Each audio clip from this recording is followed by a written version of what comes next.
Assalamualaikum warahmatullahi wabarakatuh. Salam sejahtera. Pada kesempatan ini, kami dari kelompok 2 ingin membahas seputar ancaman disintegrasi dengan mengambil studi kasus gerakan separatis organisasi Papua Merdeka. Kelompok 2 beranggotakan 5 orang. Yang pertama ada Emilia Della Maulina dengan NIM akhir 1032 dari Prodi Sastra Inggris. Yang kedua ada Muhammad Syaifullah Yusuf dengan NIM akhir 1006 dari Prodi Ilmu Sejarah. Yang ketiga ada Sherina Kawai dengan NIM akhir 1003 dari Prodi Sastra Inggris. Yang keempat ada Suryahning Prakosa dengan NIM akhir 1068 dari Prodi Manajemen. Dan yang kelima ada saya sendiri, Istibah Kita Sabila dengan NIM akhir 1122 dari Prodi Ilmu Hubungan Internasional. Untuk pembahasan pertama akan dipaparkan oleh rekan saya. Dipersilahkan. Pengertian disintegrasi. Disintegrasi adalah bentuk perilaku setiap individu dan kelompok yang hidup dalam keadaan ketidakaturan.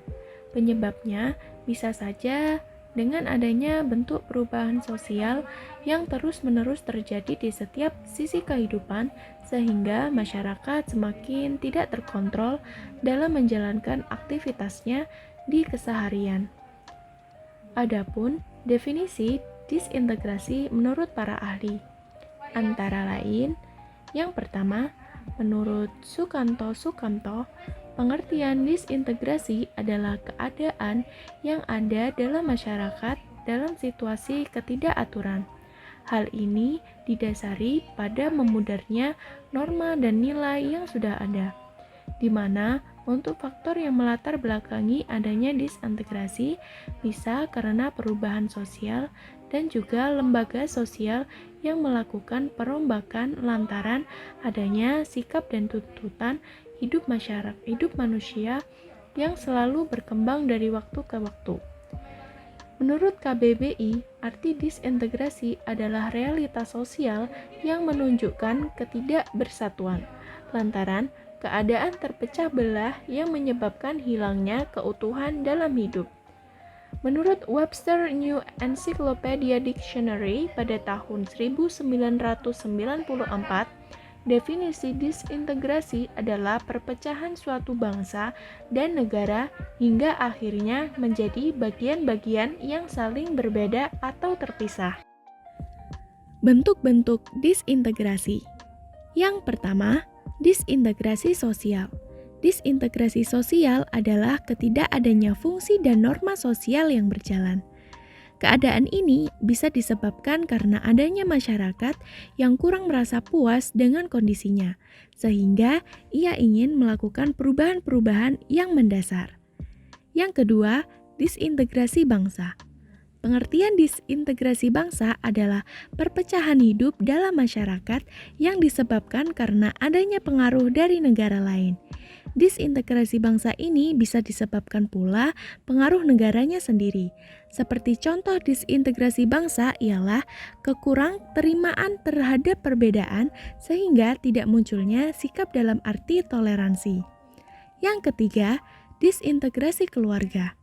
Disintegrasi dalam arti keluarga bisa didefinisikan sebagai disorganisasi keluarga yang disebabkan karena adanya kekurangan paham antar anggota keluarga. Fakta ini bisa dilihat dalam berbagai kasus, misalnya perceraian, pisah ranjang, dan lain sebagainya. Faktor-faktor disintegrasi. Yang pertama, konflik. Konflik menjadi faktor yang melatar belakangi seseorang melakukan disintegrasi. Pengertian konflik ini sendiri adalah kondisi ketidakpuasan masyarakat terhadap keadaan yang ada. Kekurangan terimaan inilah pada akhirnya menyebabkan mereka tidak berada dalam persatuan. Yang kedua, peperangan. Faktor yang melatar belakangi lahirnya disintegrasi adalah peperangan. Baik peperangan yang dilakukan antar suku, etnis, ataupun dalam perbedaan budaya. Peperangan ini dapat menimbulkan dampak yang begitu besar seperti dampak material dan imaterial. Yang ketiga, pertikaian. Arti pertikaian seringkali menjadi landasan dasar suatu kelompok masyarakat berpecah belah antara satu dengan lainnya. Kondisi masyarakat seperti inilah menjadi dasar mengapa masyarakat dalam pertikaian rawan dengan disintegrasi. Yang keempat, kesenjangan sosial. Arti kesenjangan sosial menjadi salah satu alasan masyarakat berpecah belah. Hal ini lantaran status sosial dibedakan dari masyarakat kaya dan miskin. Permasalahan pendudukan di Indonesia seperti ini pada akhirnya menjadikan banyak kepentingan yang lebih mengutamakan si kaya dan miskin. Yang berikutnya adalah dampak disintegrasi. Disintegrasi juga memiliki dampak negatif maupun positif. Namun, untuk disintegrasi sendiri lebih banyak memiliki sisi negatifnya. Dampak positif yang pertama adalah memperkuat identitas kelompok yang terbentuk.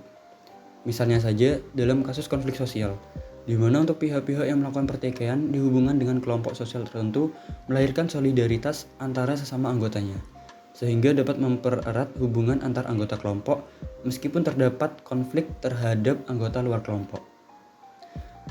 Dan dampak negatif yang pertama adalah retaknya hubungan antar individu atau kelompok. Disintegrasi bangsa membuat hubungan antar masyarakat menjadi tidak solid lagi. Penyebabnya karena sudah timbul perpecahan dan hilangnya kesepakatan untuk mencapai tujuan bersama. Yang kedua, hilangnya nyawa, harta, dan benda. Perpecahan antar masyarakat yang menimbulkan pertikaian hingga permusuhan ini juga menyebabkan hubungan sosial antar individu semakin renggang. Akibatnya, sering terjadi adu domba, perkelahian, bahkan peperangan yang berujung pada hilangnya harta, benda, bahkan nyawa. Yang ketiga, munculnya diskriminasi. Dampak diskriminasi ini bisa muncul pada saat bangsa mengalami disintegrasi. Hal ini karena masyarakat sudah tidak memiliki nilai persatuan yang sama, melainkan sudah terpecah-pecah sehingga masing-masing orang dianggap sama apabila memiliki paham, ideologi, maupun pandangan yang sama. Dan apabila individu satu dengan yang lain tidak memiliki paham yang sama, maka akan cenderung disingkirkan. Yang keempat, menciptakan situasi hidup yang tidak aman dan tidak tentram. Disintegrasi bangsa dapat menimbulkan dampak kehidupan yang tidak aman dan tidak tentram. Hal ini dikarenakan masyarakat mengalami perpecahan satu sama lain yang menyebabkan timbulnya konflik, sehingga kenyamanan akan hilang dan lingkungan menjadi tidak aman sekaligus tidak tentram. Yang kelima adalah hilangnya rasa toleransi. Dengan munculnya disintegrasi, maka toleransi akan hilang dan setiap perbuatan manusia yang tidak sama dengan manusia lainnya akan dianggap salah. Itulah pentingnya rasa toleransi, agar setiap orang dapat menghormati adanya perbedaan dalam hidup bermasyarakat ini. Yang keenam adalah hilangnya rasa persatuan dan kesatuan. Disintegrasi menyebabkan menghilangkan sikap persatuan dan kesatuan yang ada dalam diri masyarakat. Apabila masyarakat tidak memiliki rasa persatuan dan kesatuan, maka dapat menyebabkan hilangnya semangat untuk melindungi bangsa dan negara. Yang ketujuh, hilangnya rasa cinta tanah air.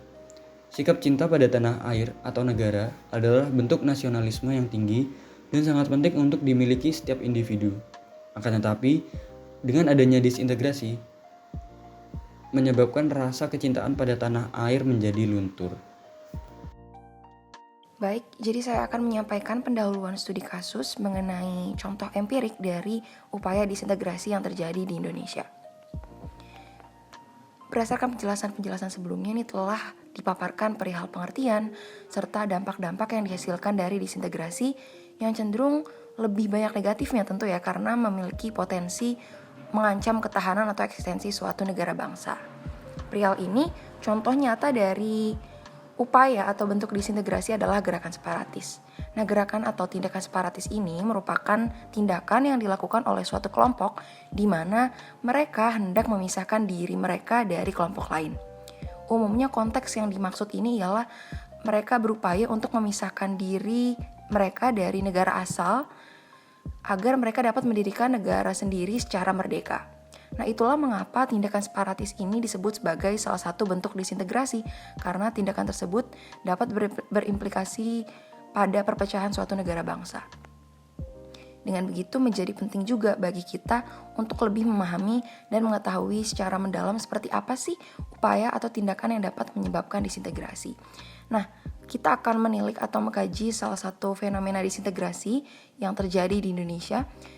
Salah satunya ialah kasus gerakan separatis di Papua yang telah terjadi sejak masa-masa awal kemerdekaan Indonesia. Pada masa itu, pada awal-awal kemerdekaan Indonesia, terjadi perebutan wilayah Papua antara Indonesia dan Belanda. Pihak Belanda berupaya menjadikan Papua sebagai negara persemakmurannya, sementara Indonesia juga menginginkan Papua sebagai bagian dari wilayah Indonesia. Sengketa tersebut telah ditangani melalui keterlibatan PBB yang pada akhirnya melahirkan sebuah perjanjian yaitu New York Agreement pada tahun 1962. Perjanjian tersebut itu menyerukan dan mengatur administrasi transisi PBB di Papua untuk pengalihan wilayah dari Belanda ke Indonesia, serta juga menyatakan adanya perbolehan masyarakat Papua untuk melakukan Act of Free Choice atau suatu referendum. Namun penyerahan wilayah pada tanggal 1 Mei 1963 tersebut itu tidak memutus rantai konflik begitu saja. Karena pada tahun 1965 didirikanlah sebuah organisasi perlawanan bernama Organisasi Papua Merdeka, didirikan oleh sejumlah masyarakat Papua ya, yang mereka ini bertujuan untuk menjadikan Papua itu sebagai negara yang merdeka. Sehingga tindakan yang mereka lakukan ya tak lain dan tak bukan ialah tindakan separatis. Terlebih ketika hasil PPRA atau Act of Free Choice yang terjadi di tahun 1969 itu sulit diterima oleh sejumlah kelompok di Papua. Hal itu menyebabkan aksi bersenjata dan juga kampanye diberlakukan lebih lanjut oleh masyarakat Papua untuk mencapai kepentingan mereka. Aksi yang dilakukan oleh kelompok-kelompok separatis, terutama OP, dalam meraih kemerdekaan ialah dengan metode gerilya. Itu menggunakan senjata tradisional. Mereka juga membentuk Tentara Pembebasan Nasional Papua Barat atau TPNPB yang menggunakan persenjataan lebih mumpuni ya, persenjataan modern. Adapun tindakan-tindakan berupa serangan seperti mereka meledakkan tambang Freeport, meneror, juga mengintimidasi masyarakat-masyarakat Papua lainnya. Kelompok-kelompok ini juga melakukan metode yang diplomatis. Jadi tak hanya melakukan serangan-serangan kekerasan saja, mereka juga melakukan upaya-upaya diplomatis seperti kampanye internasional dengan mencoba mendapatkan dukungan dari lingkungan regional terdekat, beberapa di antaranya seperti Australia dan juga New Zealand. Hal tersebut mereka lakukan lantaran pengakuan internasional ini merupakan salah satu syarat untuk mendirikan suatu negara yang independen. Metode yang mereka lakukan juga itu kian berkembang sesuai dengan zaman dan dinamika konflik. Seperti saat-saat ini mereka mulai memanfaatkan teknologi dan informasi dalam menyebarkan aksinya secara online. Tentu dilakukan guna memperoleh dukungan dari masyarakat global. Nah, salah satunya itu melalui laman website.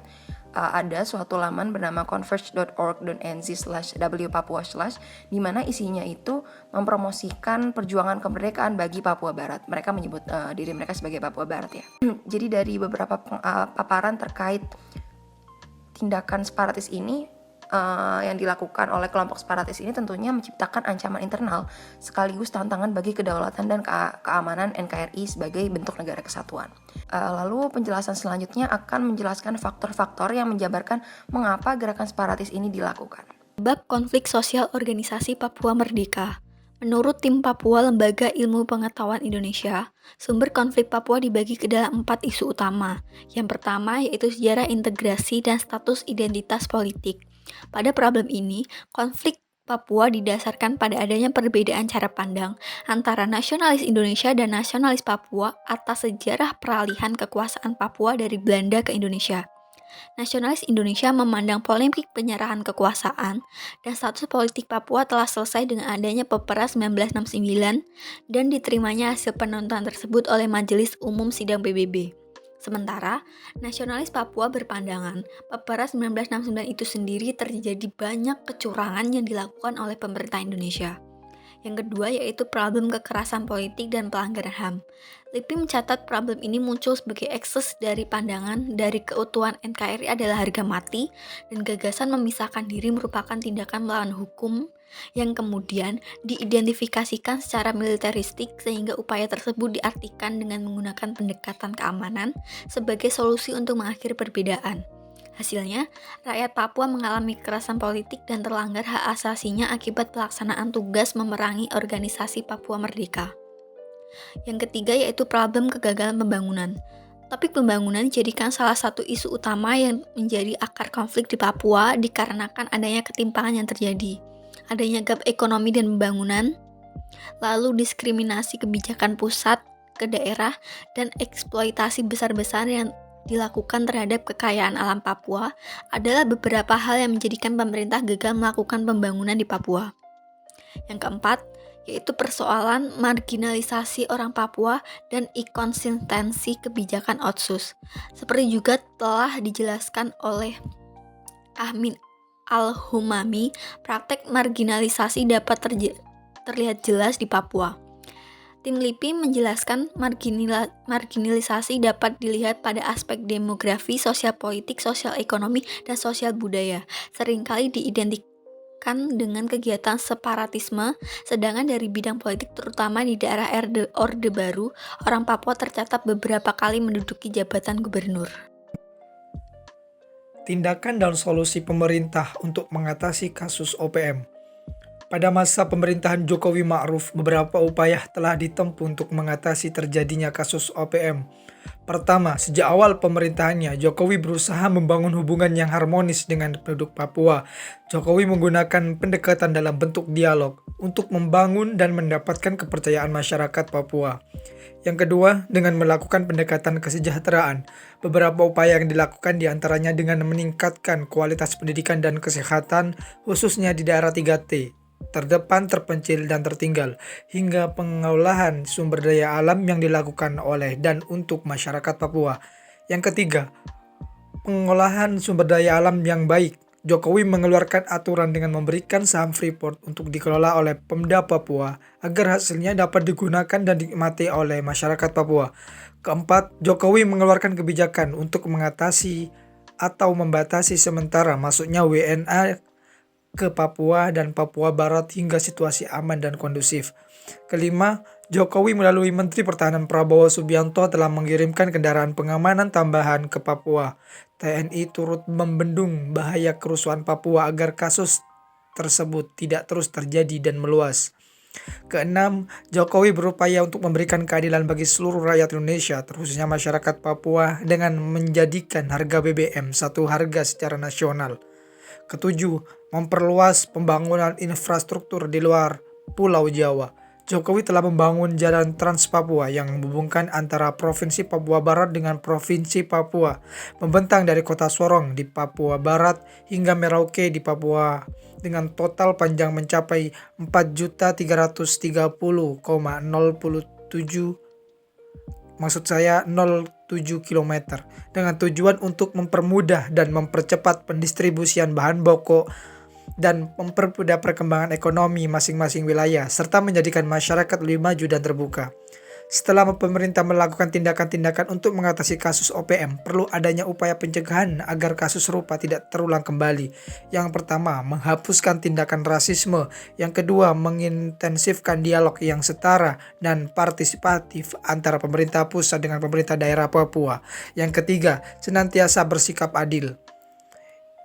Untuk itu, beberapa upaya yang dapat dilakukan untuk mencegah terjadinya disintegrasi bangsa secara umum, yaitu yang pertama, dengan mensosialisasikan pemahaman tentang paham patriotisme. Yang kedua, menghilangkan hal-hal yang berbau primodalisme. Yang ketiga, rakyat harus punya sikap selektif. Yang keempat, meningkatkan rasa kepercayaan masyarakat. Yang kelima, dan yang terakhir merupakan melawan berbagai gerakan separatisme. Demikian merupakan solusi dan upaya pemerintah dalam mengatasi kasus OPM di Papua. Terima kasih. Baik, demikian yang dapat disampaikan oleh kelompok 2 mengenai Gerakan Separatis Organisasi Papua Merdeka. Apabila terdapat kesalahan atau kekeliruan, kami mohon maaf. Sekian dan terima kasih.